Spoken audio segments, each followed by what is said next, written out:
Pineal के स्राव को यौगिक शब्दावली में अमृत कहा जाता है, क्योंकि जब वो रिसने लगता है तो आपकी हर चीज मधुर और सुंदर हो जाती है। सेक्सुअलिटी उसे सीमित नहीं करती, बल्कि भौतिकता के साथ अत्यधिक पहचान उसे सीमित करती है। अगर आप उसे बहुत महत्वपूर्ण बना देते हैं तो आप विकृत दिमाग के हो जाएंगे। अगर आप उसे मिटाने की कोशिश करेंगे तो आपका दिमाग और भी विकृत हो जाएगा।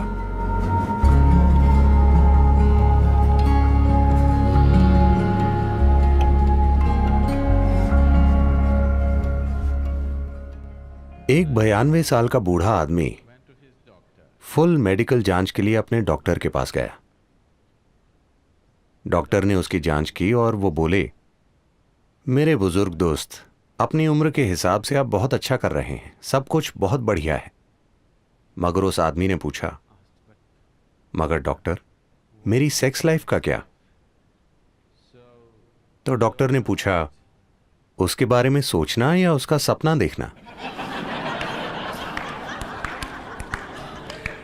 आप जितना किसी चीज के बारे में ना सोचने की कोशिश करते हैं, उतना ही आप उसके बारे में सोचने लगेंगे। मन की प्रकृति ही ऐसी है। तो कई वजह हैं कि कोई व्यक्ति सेक्स में लिप्त होता है। कुछ के लिए वो सिर्फ सुख है, कुछ के लिए ये बंधन और साहचर्य को मजबूत करने का एक तरीका है। वरना लोग महसूस करते हैं कि वे एक दूसरे से दूर हो रहे हैं। वो भले ही ठीक हों, मगर बहुत से लोगों के दिमाग में ये बसा होता है कि अगर वो सेक्सुअली सक्रिय नहीं हैं तो वो वास्तव में दूर हो रहे हैं। ये सच नहीं है। आप किसी से बहुत करीब हो सकते हैं और जरूरी नहीं है कि शारीरिक रूप से जुड़े हुए हों, है ना? मगर समाज के दिमाग में ये होता है। खासकर दुनिया के इस हिस्से में लोग बड़े पैमाने पर मानते हैं कि अगर सेक्सुअलिटी नहीं है तो वास्तव में आपका रिश्ता नहीं है। वास्तव में रिश्ता शब्द, मुझे ये समझने में थोड़ा समय लगा कि यहां अगर आप एक रिश्ता कहते हैं तो आपसे ये समझने की उम्मीद की जाती है कि ये सेक्स आधारित रिश्ता है, बाकी कुछ रिश्ता नहीं है। अगर मेरा आपके साथ बहुत मजबूत रिश्ता हो सकता है और आपके शरीर से मेरा कोई संबंध नहीं हो सकता, है ना? मैं किसी भी तरह आपके शरीर के प्रति आकर्षित ना होते हुए भी आपके साथ बहुत मजबूत रिश्ता रख सकता हूं। मगर उन सभी संभावनाओं को पूरी तरह नकार दिया गया है। एक रिश्ते का मतलब है कि आपको किसी रूप में शारीरिक तौर पर शामिल होना है। पुरुष स्त्री या पुरुष पुरुष, स्त्री स्त्री, जो भी आप चाहें। मुख्य रूप से ये शरीर पर आधारित है। किस तरह का शरीर, ये व्यक्तिगत पसंद है, मगर मुख्य रूप से ये शारीरिक आधार है। ऐसा इसलिए हुआ क्योंकि कहीं ना कहीं शरीर के साथ हमारी पहचान के सामान्य स्तरों के परे चली गई है। ये शरीर के साथ अत्यधिक पहचान है। इसलिए शरीर आधारित रिश्ते समाज के मूल बिंदु बन गए हैं। जो अपने भौतिक शरीर से बहुत जुड़ा है वो स्वाभाविक रूप से सेक्स से प्रेरित है, क्योंकि यही सर्वोच्च चीज है जो वो जानता है। ऐसे तरीके हैं जिनसे आप कुछ ऐसा पा सकते हैं जो इससे कहीं अधिक बड़ा है। एक बार आप इससे बेहतर कुछ चख लें, फिर मुझे आपको बताना नहीं पड़ेगा इसे छोड़ दो या उसे छोड़ दो, वो वैसे ही खत्म हो जाएगा, है ना? कुछ साधना के तरीके हैं जो सेक्सुअलिटी से अधिक तीव्र हैं, जो सेक्सुअलिटी से अधिक आनंदमय हैं। एक स्तर पर यदि आप इसे देखें, योग के सभी आयाम किसी न किसी तरह आखिरकार पीनियल को सक्रिय करने की कोशिश करते हैं, क्योंकि एक बार जब वो रिसने लगता है तो आपकी हर चीज मधुर और सुंदर हो जाती है। वो एक पूरा भीतरी सुख पैदा करता है जिससे सभी बाहरी सुख बच्चों की चीज की तरह लगने लगते हैं। यही वजह है कि योगी सिर्फ आंखें बंद करके बैठते हैं। इसलिए नहीं कि वो सुख के खिलाफ हैं, वो छोटे सुखों के खिलाफ हैं, बस यही है। तो शांभवी, इससे एक चीज जो होती है, ये पीनियल स्राव को बहुत हद तक उत्तेजित करती है, जिससे आप दिन भर एक तरह की मिठास में भीगे रहते हैं। यह आपको परम आनंद और आनंद की एक स्थिति में छोड़ देती है, क्योंकि पीनियल ग्लैंड सक्रिय होता है।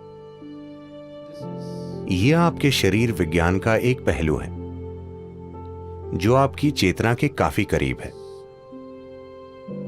बाकी शरीर विज्ञान गुजर बसर के बारे में, मगर पीनियल ग्लैंड आपके शरीर विज्ञान का एक पहलू है जो भौतिक से परे जाने के बहुत बहुत करीब है।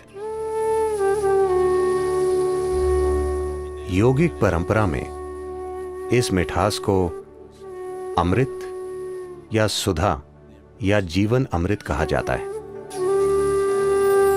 अगर उसकी एक बूंद शरीर में आ जाए तो अचानक पूरा शरीर शीतल हो जाता है, पूरे सिस्टम में चिकनाई आ जाती है, वो आसानी से काम करता है, शरीर की हताशा चली जाती है, मन की हताशा चली जाती है। अमृत का अर्थ है कि आपने अपना सुख पा लिया है। अगर आप अपने अंदर बहुत आनंदित हैं तो आपने अपने अंदर अमृत पा लिया है। आप सुखदता की चरम अवस्था में हैं। अब लोगों के साथ होना उनसे सुख निचोड़ने के लिए नहीं है। लोगों के साथ होना बस उनके साथ होना है। अब आप वास्तव में प्रेम करने लायक हैं, वरना वो सिर्फ एक खुल जा सिमसिम वाली चाल है।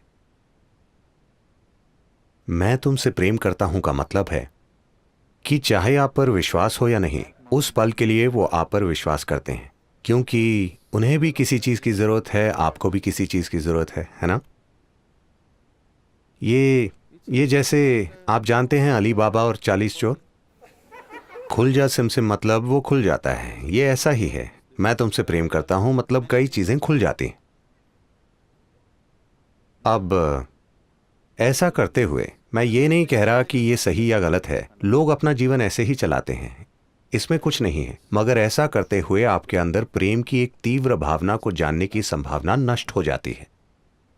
आप लगातार ये देखते हैं, मैं इस व्यक्ति से क्या पा सकता हूं, मैं उस व्यक्ति से क्या निकाल सकता हूं। ये एक ठग का काम है। इसे प्रेम संबंध कहा जाता है, मगर यह ठगी का काम है।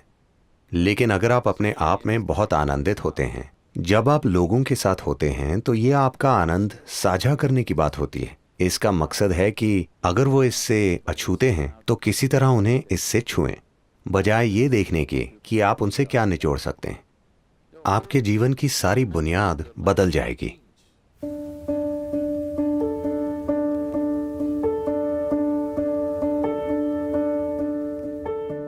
हाँ और नहीं। इस अर्थ में सेक्सुअलिटी उसे सीमित नहीं करती, बल्कि भौतिक के साथ अत्यधिक पहचान उसे सीमित करती है। तो असल में ये सेक्सुअलिटी नहीं है जो बाधा बनती है, बल्कि वो भौतिकता से जो जुड़ाव पैदा करती है, वो निश्चित रूप से बाधा बन जाती है।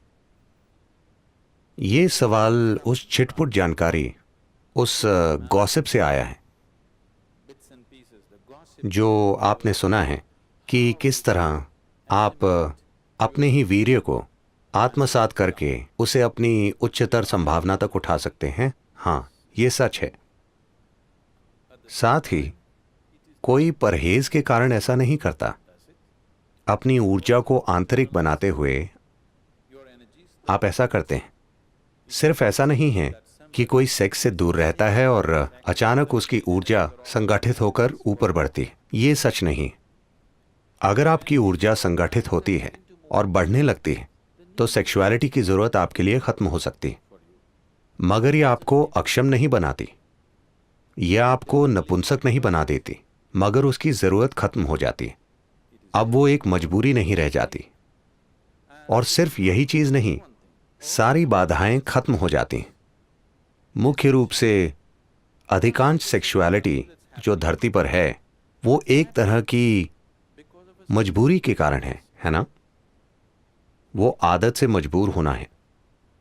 जब आप चेतन हो जाते हैं, जब सारी बाधाएं गायब हो जाती हैं, ये भी गायब हो जाती है, सिर्फ इसलिए क्योंकि लोग शरीर पर इतने केंद्रित हैं। वो हमेशा सोचते हैं आध्यात्मिकता बनाम सेक्सुअलिटी, इनका कोई संबंध नहीं है, वो आपस में जुड़े नहीं हैं। एक शरीर का है, दूसरा एक अलग आयाम है। ये सिर्फ इसलिए क्योंकि दुनिया के धर्म, नैतिक स्कूल और नीतिवाद स्कूल हमेशा उसके खिलाफ बोलते हैं। इसलिए ये लोगों के मन में इतना बड़ा मुद्दा हो गया है कि वो सोचते हैं कि परे के बारे में कुछ जानने का एकमात्र तरीका यह है कि आप इससे दूर रहें, क्योंकि कहीं ना कहीं आप एक इंसान की सरल बायोलॉजी को समझ नहीं पाते। ये एक त्रासदी है कि आप साधारण बायोलॉजी को स्वीकार नहीं कर सकते। आपको या तो उसका जश्न मनाना होता है या उसे नाली में फेंक देना होता है। दोनों जरूरी नहीं है। You can look at it for the limitation that it is and for the possibility that it is. आप उसकी सीमाओं को देख सकते हैं और उसकी संभावनाओं को देख सकते हैं। तो अगर सेक्स की अपवित्रता के कारण आपकी आध्यात्मिकता में बाधा पड़ रही है, तो मैं आपको बताना चाहता हूं कि आपका जन्म ही अपवित्र है। जब जन्म ही अपवित्र है तो आपके लिए संभावना कहां है? आपके लिए कोई संभावना नहीं है, सिर्फ अगर आप कहीं और से गिरते। Fell from somewhere else. अगर सारस आपको गिरा जाता तभी आपके आध्यात्मिक होने की कोई संभावना होती। अगर आपकी मां ने सामान्य रूप से जन्म दिया है तो आपके लिए कोई संभावना नहीं।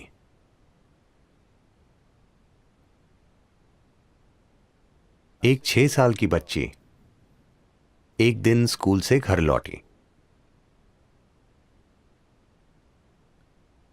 और पूछा, मम्मा मैं कैसे पैदा हुई थी? मां शर्मिंदा हो गई। वो बोली, एक सारस तुम्हें गिरा गया।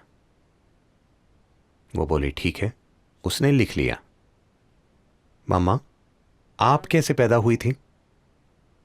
मुझे भी एक सारस ने गिराया था। मम्मा नानी कैसे पैदा हुई थी? उन्हें भी एक सारस ने गिराया था। फिर वो बच्ची गंभीर हो गई और वो नीचे जाकर बैठ गई और अपने होमवर्क में कुछ लिखना शुरू कर दिया। मां असहज महसूस कर रही थी। उसने खाना पकाना खत्म किया। तब तक लड़की ने अपना होमवर्क पूरा कर लिया था और किताब वहीं छोड़ दी थी। उसने जाकर उसे पढ़ा तो फैमिली ट्री के बारे में निबंध था। बच्ची ने लिखा था, मेरे परिवार में 3 पीढ़ियों से किसी का जन्म कुदरती रूप से नहीं हुआ है।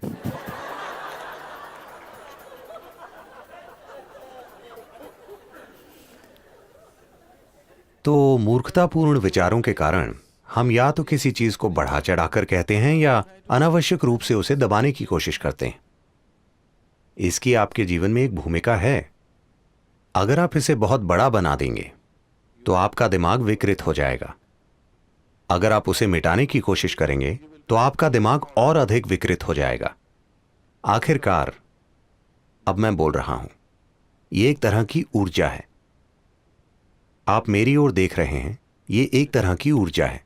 आप मुझे सुन रहे हैं, ये एक तरह की ऊर्जा है। ये एक ही जीवन ऊर्जा की अलग अलग अभिव्यक्तियां हैं, है ना? अब सेक्सुअलिटी भी उसी ऊर्जा की एक अलग अभिव्यक्ति है। अब व्यक्ति को तय करना है कि उसकी ऊर्जा का कितना हिस्सा वो किस दिशा में भेजना चाहता है, क्योंकि आखिरकार आपकी ऊर्जा सीमित है ना? देखिए, ये ऐसा है, आपकी आय, मान लीजिए आपकी मासिक आय $5000 है। कितना घर के किराए के लिए, कितना खाने के लिए, कितना पढ़ाई के लिए, कितना सिर्फ मनोरंजन के लिए, कितना छुट्टियों के लिए आप बांटते हैं, है ना? कल सुबह आपको तनख्वाह मिली, शाम में आप बाहर गए और उसे उड़ा दिया। अब अगले महीने परेशानी हो जाएगी, है ना? हाँ, आपके पास क्रेडिट कार्ड है, मगर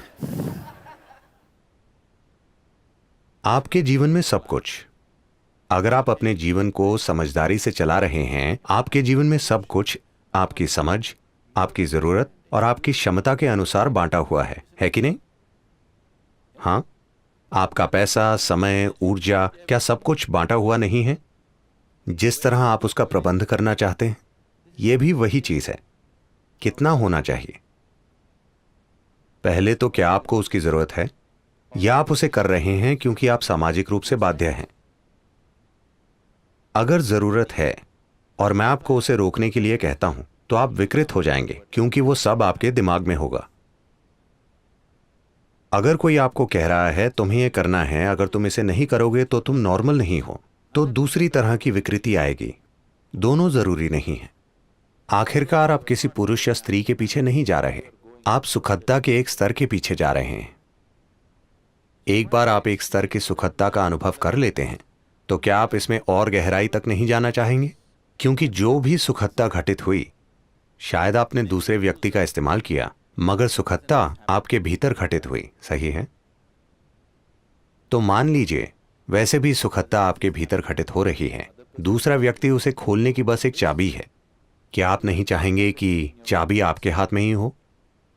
हाँ, कि अगर आप इस तरह बैठें, आप पूरी तरह ऑन हो, आपको किसी की जरूरत नहीं है। नहीं, देखिए, कोई चीज, आपके जीवन में कोई चीज, चाहे सुख के लिए हो, पैसे, प्रेम, ये वो, चाहे किसी भी चीज के लिए, जैसे ही आप दूसरे व्यक्ति पर निर्भर हो जाते हैं, इस धरती पर कोई भी वास्तव में भरोसे लायक नहीं है ना? मैं हर जगह से ये शिकायतें सुनता रहता हूं। कुछ लोग, आमतौर पर महिलाएं, शिकायत करती हैं कि उनके पति बहुत ही शरीर केंद्रित हैं। कुछ महिलाएं लगातार शिकायत करती हैं, वो मुझ पर उंगली भी नहीं उठाता। जो भी होता है वो एक समस्या है, क्योंकि वो कभी उस तरह नहीं होगा जैसे आप चाहते हैं। जब तक दूसरा व्यक्ति शामिल है, कुछ भी 100% आपकी मर्जी से नहीं होगा, है कि नहीं? हाँ या ना? वो कभी नहीं होगा। इससे फर्क नहीं पड़ता कि आप भगवान से शादी कर लें, फिर भी ऐसा नहीं होगा। जब तक आपके अस्तित्व का तरीका, सुख और खुशी की आपकी भावना दूसरे व्यक्ति पर निर्भर है, आपको हमेशा शिकायत रहेगी।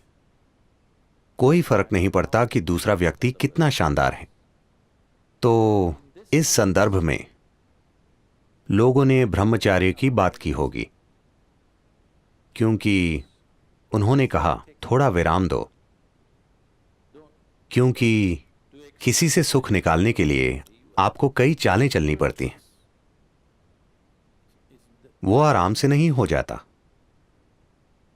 इसे कोर्टिंग कहते हैं।